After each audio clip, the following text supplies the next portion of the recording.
Espero que haya tenido un feliz día de acción de gracias. Bueno, de la manera que estaba cantando, parece que le echó mucho al turkey, ¿no? Es cierto, todavía estamos bien llenos.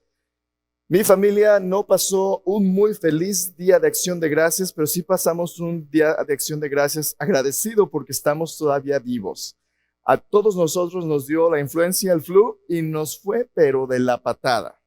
Desde el martes, los chiquillos del estómago, vómito, no, eso fue, pero así que no quería usted comer ni pie, ni turkey, ni nada, pero nos fue de la patada. Y fue un tiempo no el mejor de nuestra vida. Gracias a Dios, por si se pregunta, ya tengo 24 horas sin fiebre, mi garganta todavía está empezando a recuperarse, así que, perdón, por la gracia de Dios, espero poder terminar el mensaje hoy. La bendición de esto es que ahora sí lo voy a hacer un poquito más lento, ¿verdad? Tengo que hablar más lentamente ahora, así que a lo mejor Dios quiere redimir eso, pero fue una situación difícil. ¿Cómo se siente usted cuando los planes que usted tiene no surgen como usted quiere que surjan? ¿Cómo siente usted cuando usted tiene planes, cuando usted está preparándose? Por ejemplo, en esta temporada, mi esposa ya había planeado con mis suegros, íbamos a ir a hornear y todas las tradiciones que cada familia tiene. Ya usted tiene en su mente la anticipación, salir de vacaciones la semana, tomarse unos días, descansar. Y justamente cuando está listo a disfrutar para aquello que está preparando, se enferma y ya no puede hacerlo. Qué impotente se siente usted cuando quiere hacer lo que usted ya planeó y no puede hacerlo, ¿verdad? Santiago nos dice en su carta, Santiago dice, no digan mañana iremos y traficaremos y ganaremos, porque es su vida.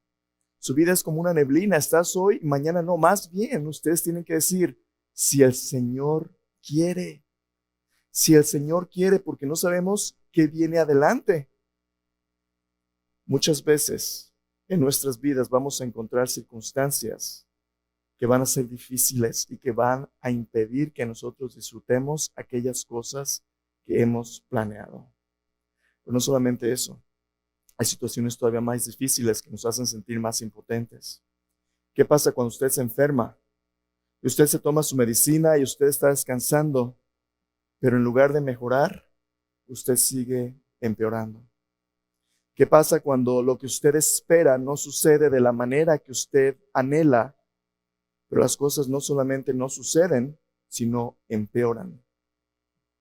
Cuando usted está trabajando con un hijo rebelde y entre más trata, más se aleja su hijo. Cuando está trabajando con un matrimonio difícil, entre más trata usted, más se siente alejado de su cónyuge.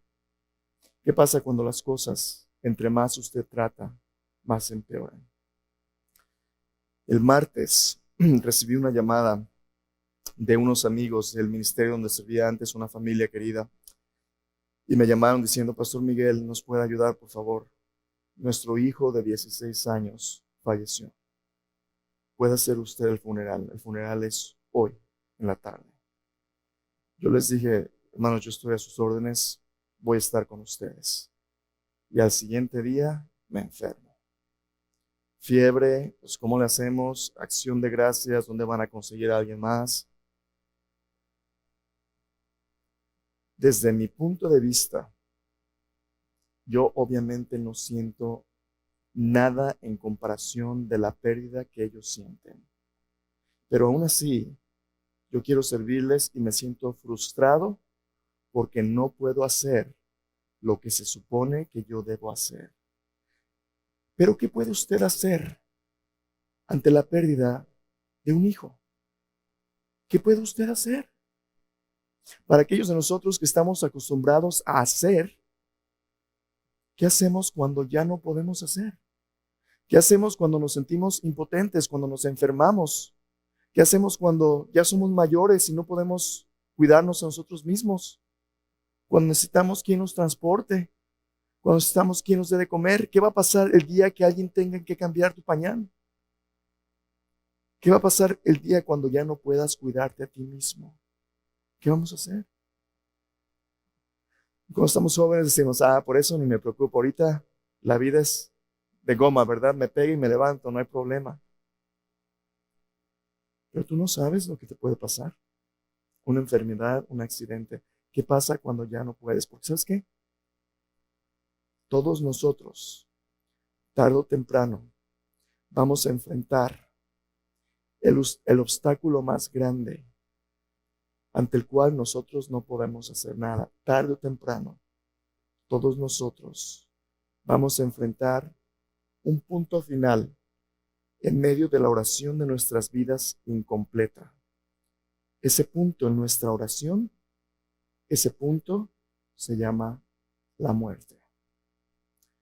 Tú y yo vamos a llegar a un momento donde nos demos cuenta de lo frágiles que somos nosotros mismos. Cada uno de nosotros vamos a morir o, mientras llegamos ahí, vamos a enfrentar la pérdida de seres queridos y personas a las que amamos. Y qué impotente se siente uno cuando uno ha perdido a alguien a quien uno ama. Qué impotente se siente uno ante la lucha de un enemigo que no podemos conquistar, la muerte, que no hace distinción de personas.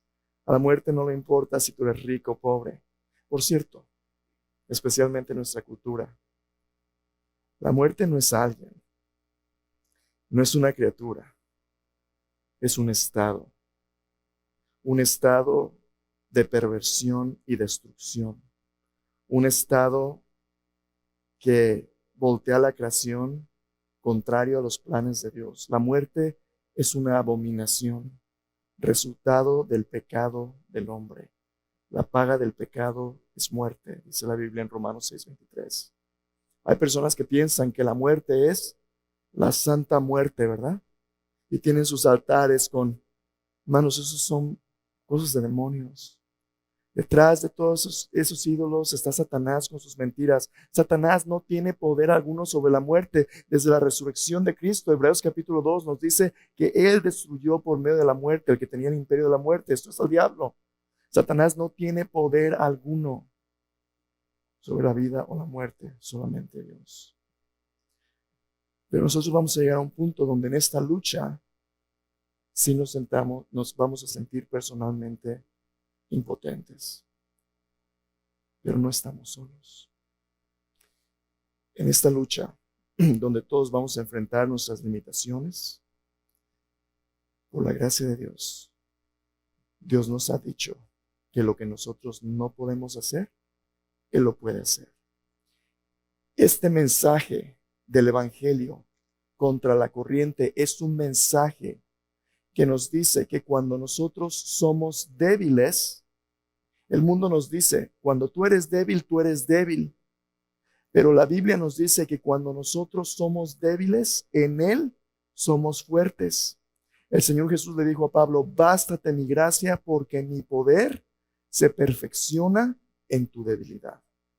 Cuando somos débiles y dependemos de Cristo, somos fuertes. ¿Qué diferencia puede este evangelio hacer en contra del último enemigo, la muerte? La pregunta que vamos a hablar hoy tiene que ver con mucho más que la muerte, pero especialmente con la muerte. Tiene que ver con lo que nosotros podemos esperar en nuestro futuro. En otras palabras, es nuestra pregunta.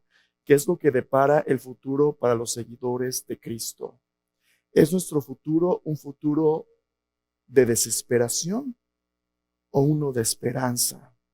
Hermanos, a donde volteamos alrededor en nuestra cultura, vivimos en el país más próspero del mundo, en el país que tiene dinero, que tiene recursos, que tiene instituciones, que tiene todo. Y aún así vemos tanto dolor, tanta miseria, tanta angustia, tanta desesperación. Porque no hay nada en este mundo que pueda darnos lo que realmente necesitamos, solamente Dios. ¿Qué es lo que Dios ofrece a aquellos que confían en Él? En 1 Tesalonicenses capítulo 4, versículo 13 al capítulo 5, versículo 11, Pablo nos dice lo que depara a los creyentes en su futuro cuando ellos confían su presente a Cristo hoy. Así que si en su Biblia le voy a invitar a abrirla. 1 Tesalonicenses capítulo 4, versículo 13. ¿Qué nos depara el futuro? Antes de ver este pasaje, sin embargo, déjeme dar una perspectiva amplia de la gran diferencia que el Evangelio hace para los creyentes en comparación del mundo. Yo no sé si usted ha ido alguna vez a algún funeral de personas que creen en Cristo, que tienen su fe en Cristo Jesús. Es una diferencia como el día y la noche comparado con un funeral de incrédulos. Yo he ido a funerales donde las personas no eran personas que tenían su fe en Cristo y solamente llanto, desesperación y angustia. He visto personas afianzadas de los ataúdes llorando, agarrándose para que nadie los arranque de su ser amado, tristes, desesperados. Pero eso no es lo que el Evangelio nos ofrece. Porque ¿qué es lo que hace el Evangelio? Mire, déjenme leer un versículo. Está en sus notas. Segunda de Timoteo, capítulo 1, versículo 8 al 10. Segunda de Timoteo 1, versículo 8 al 10. En esos versículos que le voy a leer, el apóstol Pablo nos recuerda que vale la pena sufrir y no tener vergüenza del Evangelio por lo que el Evangelio nos ha traído. Escucha, 2 Timoteo 1 del 8 al 10 dice así: Por tanto, no te avergüences de dar testimonio de nuestro Señor, ni de mí preso suyo, sino participa de las aflicciones por el Evangelio según el poder de Dios, quien nos salvó y llamó con llamamiento santo, no conforme a nuestras obras, sino según el propósito suyo y la gracia que nos fue dada en Cristo Jesús antes de los tiempos de los siglos. Escucha el versículo 10. Pero que ahora ha sido manifestada por la aparición de nuestro Salvador Jesucristo, el cual quitó la muerte y sacó a luz la vida y la inmortalidad por el Evangelio. ¿Escuchaste?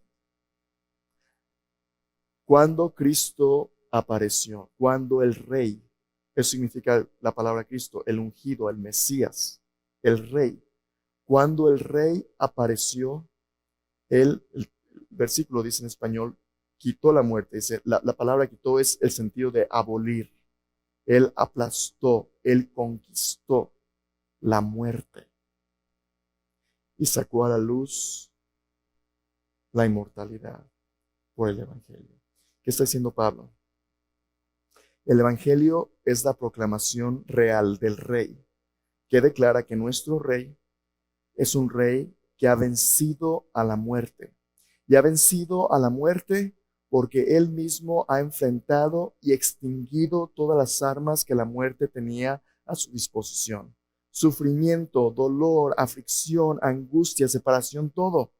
Jesús, con su propia vida, se ha tragado a la muerte.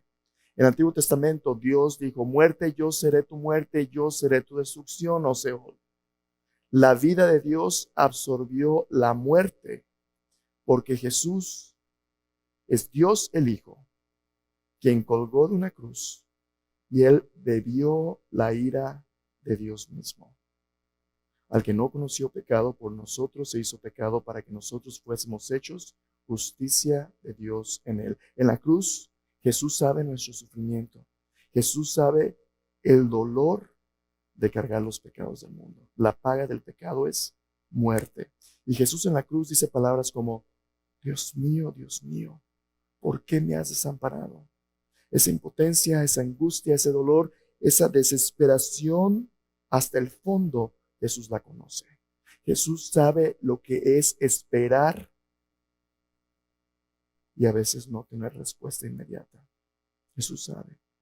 Como el Salmo 40 proclama, pacientemente esperé a Jehová. Se inclinó a mí, oyó mi clamor, me hizo sacar del pozo de la desesperación, del lodo cenagoso, puso mis pies sobre peña, enderezó mis pasos, puso luego un canto nuevo en mi boca, alabanza a nuestro Dios. Verán esto muchos y temerán y confiarán en Jehová. Jesús bebió hasta la última gota de la muerte. Pero cuando bebió el cáliz, Jesús tiene la última palabra. ¿Y sabes qué es lo que él dijo? Jesús dijo, consumado es. Hasta aquí. Se acabó. Pagado. Terminado. Y dijo, Padre, en tus manos encomiendo mi espíritu. No a Satanás, no a la muerte, al Padre. Jesús murió. Fue sepultado y ese sábado descansó, así como en la creación. Terminó su creación, descansó. Y el primer día de la semana el Señor Jesús se levantó de entre los muertos. Lo que Pablo dijo, con su muerte Jesús abolió la muerte, pero con su resurrección, el primer día de la nueva creación, sacó a la luz la inmortalidad. Y eso es lo que Jesús nos ofrece en nuestro futuro adelante.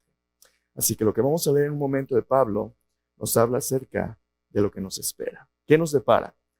Victoria sobre la muerte, vida e inmortalidad será la porción futura de los que confían en Cristo en su presente. Acompáñame, 1 Tesalonicenses 4, versículo 13 al versículo 18. Dice así: Tampoco queremos, hermanos, que ignoréis acerca de los que duermen, para que no os entristezcáis como los otros que no tienen esperanza. Porque si creemos que Jesús murió y resucitó, así también traerá Dios con Jesús a los que durmieron en él. Por lo cual os decimos esto en palabra del Señor, que nosotros que vivimos, que habremos quedado hasta la venida del Señor, no precederemos a los que durmieron. Porque el Señor mismo, con voz de mando, con voz de arcángel y con trompeta de Dios, descenderá del cielo. Los muertos en Cristo resucitarán primero. Luego nosotros, los que vivimos, los que hayamos quedado, seremos arrebatados juntamente con ellos en las nubes, para recibir al Señor en el aire, y así estaremos siempre con el Señor. Por tanto, alentaos los unos a los otros con estas palabras. ¿Qué es lo que depara el futuro para los seguidores de Cristo? Victoria sobre la muerte, vida e inmortalidad. En este pasaje el apóstol Pablo va a contestarnos 3 preguntas que todos nosotros, si no nos hemos hecho, es importante que las hagamos. La primera pregunta es esta: ¿qué sucede cuando los creyentes mueren? ¿Qué sucede cuando los creyentes mueren? Mire, Pablo está escribiendo 1 Tesalonicenses para una iglesia, como hablamos las semanas anteriores, que él había fundado en medio de la persecución. Estos creyentes estaban enfrentando el sufrimiento por el evangelio, la pérdida de sus posesiones, de sus privilegios sociales. Eran personas que estaban siendo perseguidas por su fe. ¿Y sabe qué es lo que los sostenía a muchos de ellos? Su esperanza. La esperanza de que el mismo Jesús que había venido a morir por ellos y haber resucitado, iba a regresar a arreglar todas las cosas, iba a regresar con su reino, a traer justicia perdurable, a traer un reino que nunca iba a terminar. Los creyentes esperaban que Jesús regresara. ¿Cuándo? Pronto. ¿Pero qué estaba sucediendo? Jesús no llegó hoy, y no llegó mañana, y no llegó el siguiente día, o el siguiente, o el siguiente, por casi 2000 años. Es un buen tiempo, ¿verdad? Y muchos de los creyentes tenían familiares, tenían seres queridos creyentes. ¿Sabes qué estaba pasando? Muchos estaban muriendo. Y la pregunta es: ¿qué va a pasar con ellos? Y a veces lo que le da en la chapa a la esperanza es no saber. Produce temor. Temor a lo desconocido. ¿No le pasa a usted? ¿Sabe por qué muchos le tenemos miedo a la oscuridad? Porque no sabemos lo que está ahí. Pero mire lo que Pablo comienza diciendo: tampoco queremos, hermanos, que ¿qué? Versículo 13. Que ignoréis. Nuestra fe, por la gracia de Dios, no es una fe que ignora. Dios no quiere que usted y yo seamos ignorantes acerca de lo que pasa cuando un creyente muere. No vamos a hablar de lo que pasa cuando un no creyente muere aquí. Pablo quiere que usted sepa lo que le sucede a un creyente cuando un creyente muere. Y es un mensaje de esperanza y es un mensaje de consuelo. Es un mensaje del plan de Dios, diciéndonos que Dios tiene un plan todavía más adelante, que ese punto en medio de nuestra oración incompleta, Cristo lo puede cambiar en punto y coma. Hay una continuación de la historia de Dios si usted pone su fe en Cristo en su presente. ¿Y cuál es esa continuación? Versículo 13, 14 y 15. Primero, Pablo quiere que, aunque haya tristeza en nuestra vida, nuestra tristeza sea diferente de la tristeza del mundo. ¿Por qué? Porque nuestra tristeza es una tristeza con esperanza. Miren lo que dice yo otra vez, versículo 13. Tampoco queremos, hermanos, que ignoréis acerca de los que duermen, para que no os entristezcáis como los otros que no tienen esperanza. El mundo no tiene esperanza. La carta de los Hebreos dice, está establecido para los hombres que mueran una sola vez, después de esto, el juicio. Si usted muere sin Cristo, lo único que le espera es juicio, y por sus obras nadie va a ser justificado. Lo único que espera es condenación. No hay más esperanza. Pero si usted tiene fe en Cristo, su esperanza está en Él y su recompensa viene con Él. El cumplimiento de su esperanza. Y eso es lo que Pablo nos va a decir. Tenemos esperanza. Y Pablo dice, no queremos que ignoren. Ahora, muchas personas, cuando leen diferentes pasajes acerca de qué pasa cuando morimos, van a diferentes pasajes en la Biblia para decir todo tipo de cosas. Por ejemplo, en el Antiguo Testamento, en el libro de Eclesiastés. El autor de Eclesiastés dice cosas como, ¿quién sabe si el espíritu del hombre sube al cielo y no se queda en la tierra como el de los animales? ¿Quién sabe qué pasa? A lo mejor no hay nada del otro lado. La doctrina acerca de qué sucede después de la muerte, como muchas doctrinas, es una doctrina que crece con la revelación progresiva. Poco a poquito Dios nos da más información de lo que sucede. Este pasaje en el Nuevo Testamento es un pasaje donde la revelación de Dios se expande de manera que usted va a saber, sin duda alguna, qué es lo que pasa para un creyente después de que muere. Dios no quiere que usted y yo ignoremos, sino que sepamos. Pero este pasaje le permite a usted interpretar lo que el Antiguo Testamento especialmente dice a la luz de lo que Cristo hizo. En otras palabras, si un testigo de Jehová y viene y le dice, ¿sabes qué? Del otro lado, porque vamos a hablar en un momento acerca de los que duermen. Dormir significa que tú cesas de existir. No, no cesas de existir. ¿Por qué? Porque como vamos a ver en un momento, Dios tiene un plan para aquellos que duermen en Cristo. Vamos a hablar de ello en un momento. Versículo 13 de nuevo. No queremos que ignoréis como los demás que no tienen, para que no os entristezcáis como los demás que no tienen esperanza. Versículo 14. ¿Qué pasa con los creyentes cuando mueren? Dice, porque si creemos que Jesús murió y resucitó. Es primera pregunta. ¿Cree usted que Jesús murió y resucitó? Porque si usted no cree, si usted no ha puesto su fe en el mensaje salvador del Evangelio, esto no es para usted. Esto es solamente para aquellos que han puesto su fe en Cristo Jesús, en la muerte y resurrección de Cristo, en su Rey. Si usted dice, sí, yo confieso a Jesús como mi Señor y Salvador, entonces esto es para usted. Porque si creemos, porque ya que creemos, podríamos traducir, porque ya que creemos que Jesús murió y resucitó, entonces así también traerá Dios con Jesús a los que durmieron en Él. ¿Cuál es la gran esperanza del cristiano hacia el futuro? La gran esperanza es que Cristo viene de nuevo. El segundo retorno de Cristo. Esa es nuestra esperanza. Pero adivine quién viene con Jesús. Dice, porque si creemos que Jesús murió y resucitó, así también traerá Dios con Jesús a los que durmieron en Él. ¿Se fijó? Pregunta, ¿dónde están los que durmieron en Jesús ahora mismo? Están con Jesús. Y cuando Jesús regrese, Jesús va a traer el resto de la familia para encontrar a los que aún estén vivos. ¿Qué sucede cuando los creyentes mueren? En este pasaje nos dice que están con Jesús. En 2 Corintios capítulo 5, versículo 1 al 8, Pablo nos dice un poquito más qué sucede y amplía este pasaje. Venga conmigo, 2 Corintios 5, versículo del 1 al 8. Pablo habla acerca de por qué vale la pena sufrir por el evangelio en este mundo y nos dice qué pasa cuando morimos como creyentes. 2 Corintios 5, 1 dice, porque sabemos que si nuestra morada terrestre, este tabernáculo, nuestro cuerpo, se deshiciere, tenemos de Dios un edificio, una casa no hecha de manos, eterna en los cielos. Aguántame poquito. Pablo está utilizando una ilustración.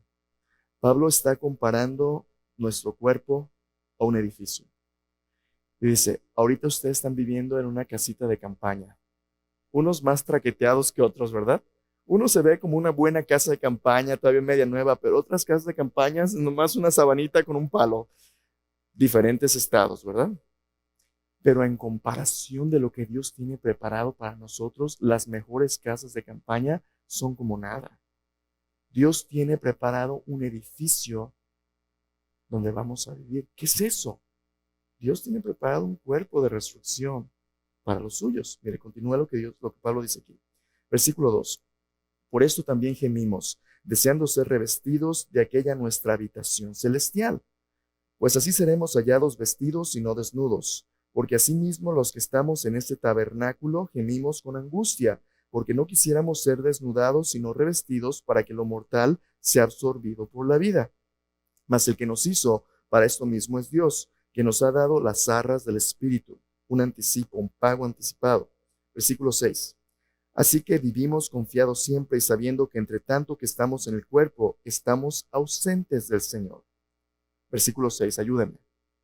Si usted está en su cuerpo, ¿cuál es su relación en cuanto al Señor? Usted y yo estamos ¿qué? Versículo 6, ayúdeme, eso es importante. Ok, ausentes, ¿verdad? Si usted y yo estamos en el cuerpo, estamos ausentes al Señor. En otras palabras, usted no está en el cielo, ¿verdad? Si usted está en su cuerpo, todavía está vivo, usted está pataleando aquí todavía, aquí está. No está con Cristo, pero mire lo que dice ahí, versículo 7. Porque por fe andamos, no por vista.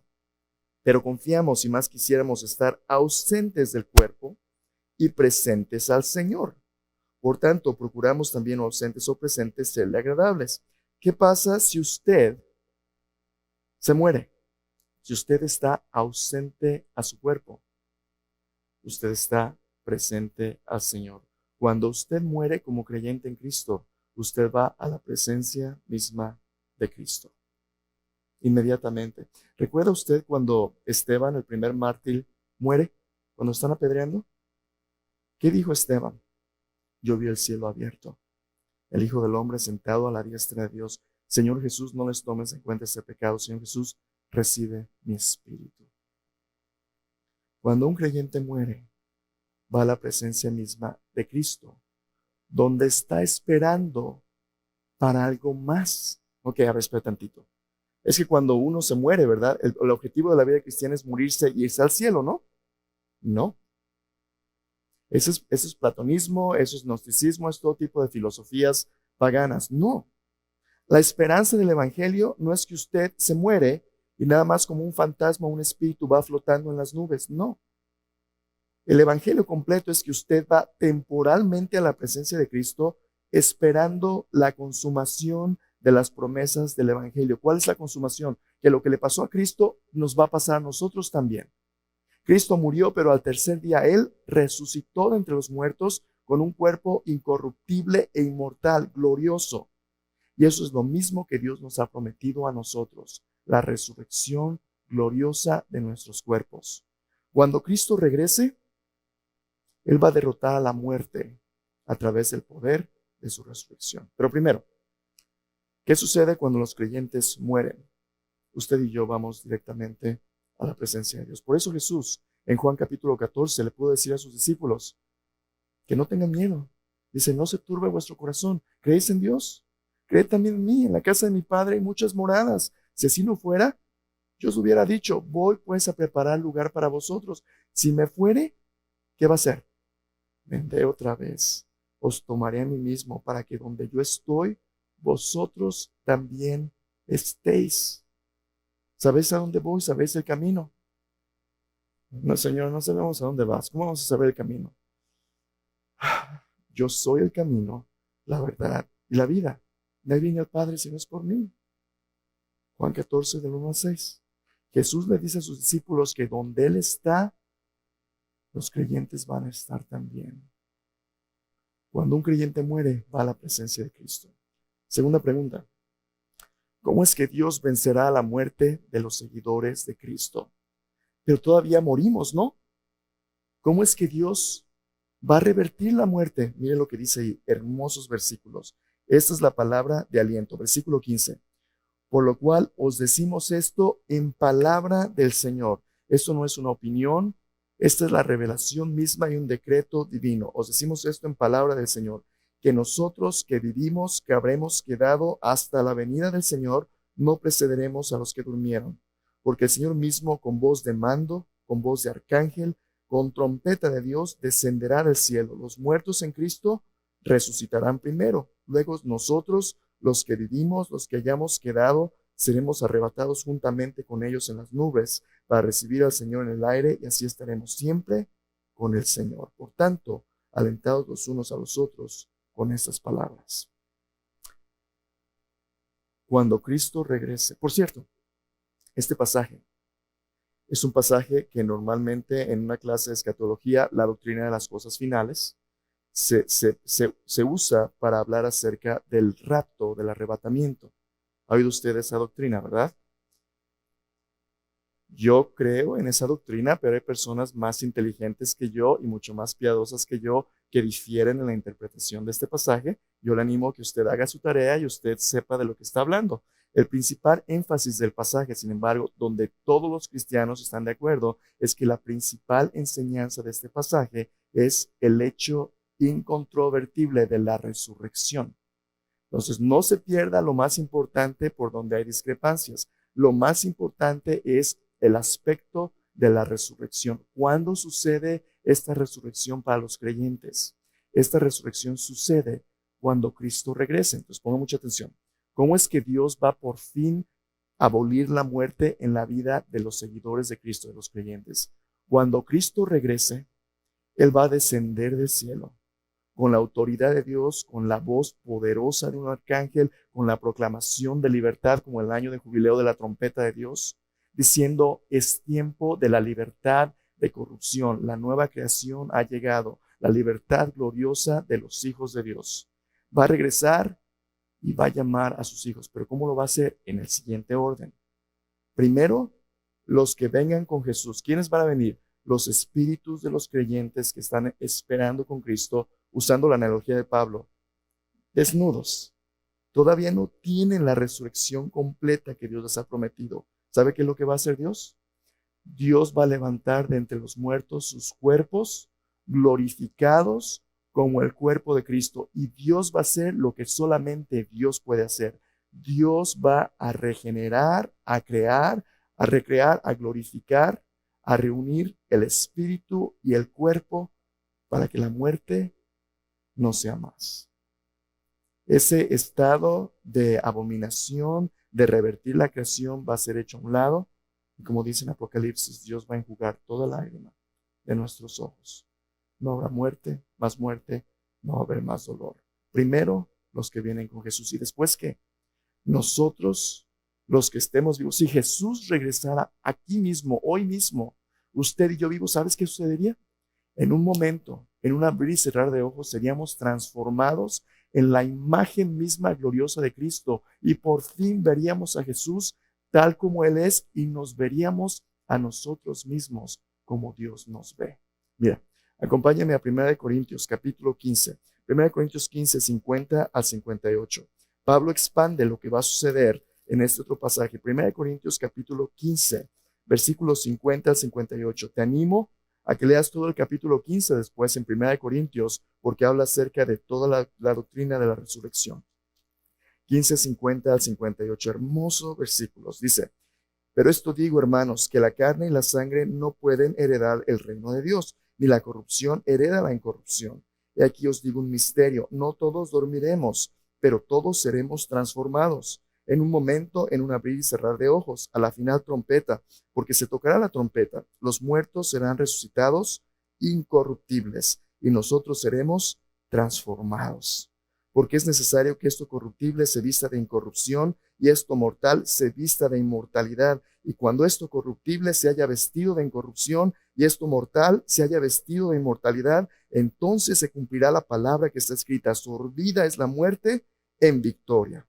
¿Dónde está, oh muerte, tu aguijón? ¿Dónde, oh sepulcro, tu victoria? En ese momento, hermanos, Cristo va a transformar nuestra mortalidad en la imagen glorificada y gloriosa de la inmortalidad de su resurrección. Y nos va a dar un lugar a su lado en su trono para reinar con él cuando traiga el reino. ¿Cómo es que Dios vencerá la muerte de los seguidores de Cristo? Por el poder de su resurrección. Cristo va a compartir las glorias de su resurrección con nosotros.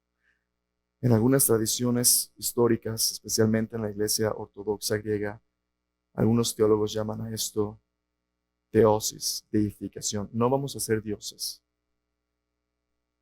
pero hay un sentido en el cual vamos a ser como Dios, que incluso en 1 Juan dice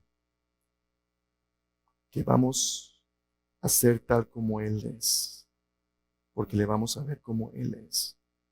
Vamos a ser restaurados a la imagen de Dios como Cristo mismo. Y hermanos, esa es la gran esperanza. Por eso Pablo dice, alentaos los unos a los otros con estas palabras. Ahora, a lo mejor usted se pregunta, tercera pregunta, ¿y cuándo sucederá esto? Si usted vuelve a 1 Tesalonicenses 4, dice ahí en el versículo 7, los que hayamos quedado seremos arrebatados juntamente con ellos en las nubes para recibir al Señor en el aire, así estaremos siempre con el Señor. Note que este pasaje dice que recibimos al Señor en el aire y lo encontramos en las nubes. Para nuestra conversación de escatología esto va a ser importante después, porque como vamos a ver en un momento, Dios no quiere que usted y yo nos preocupemos tanto por las fechas, sino por lo que los eventos significan. Si usted me pregunta, yo creo que esto sucede en el arrebatamiento antes de que venga la tribulación o el juicio sobre la humanidad. Pero lo más importante es esto, que esto sucede cuando Cristo regrese por los suyos. Cuando Cristo regrese por los suyos, lo cual es perfectamente claro en el pasaje. Cristo viene por los suyos y cuando Él venga, Él va a traer con Él la resurrección de todos los que confíen en Él. Ahora, capítulo 5, versículo 1. Por esto no se preocupen. Dice, pero acerca de los tiempos y de las ocasiones, no tenéis necesidad, hermanos, de que yo os escriba, porque vosotros sabéis perfectamente que el día del Señor vendrá así como ladrón en la noche, que cuando digan paz y seguridad, entonces vendrá sobre ellos destrucción repentina, como los dolores de la mujer encinta, y no escaparán. La venida de Cristo va a desencadenar juicio sobre el mundo, pero no sobre sus seguidores. Versículo 4. Mas vosotros, hermanos, no estáis en tinieblas para que aquel día os sorprenda como ladrón, porque todos vosotros sois hijos de la luz e hijos del día. No somos de la noche ni de las tinieblas. Por tanto, no durmamos como los demás, sino velemos y seamos sobrios. Porque los que duermen de noche duermen, los que se embriagan de noche se embriagan. Pero nosotros que somos del día, seamos sobrios, habiéndonos vestidos con la coraza de fe y de amor, y con la esperanza de salvación como yelmo. Mire, fe, esperanza y amor de nuevo, una iglesia saludable. Versículo 9. Porque no nos ha puesto Dios para ira, sino para alcanzar salvación por medio de nuestro Señor Jesucristo.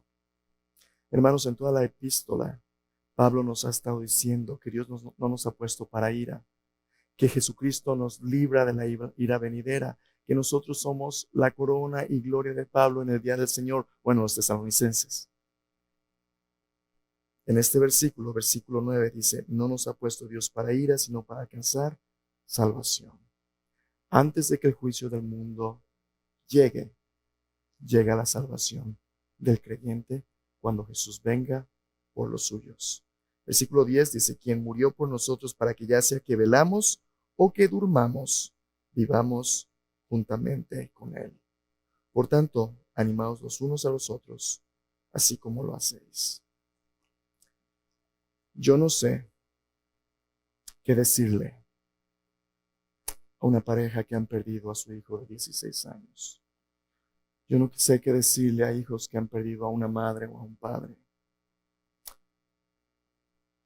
Pero gracias a Dios, mis palabras no son las que cuentan. pero podemos decirle en palabra del Señor que un día cuando Jesús regrese, Él va a gritar. Solamente una vez más en el Nuevo Testamento se dice que Jesús ha gritado. ¿Sabe dónde es? Cuando Jesús está fuera del sepulcro, con su amigo Lázaro dentro. Manda que lo abran y grita, Lázaro, ven fuera. Y Jesús se levanta de entre los muertos y vive de nuevo. Cuando Jesús regrese de nuevo, ¿sabes qué voy a escuchar? Si yo ya he muerto, voy a escuchar, López, levántate. Y en un abrir y cerrar de ojos, voy a ver a mi Salvador. ¿Esa es tu fe? Porque si no, te decimos esto en palabra del Señor.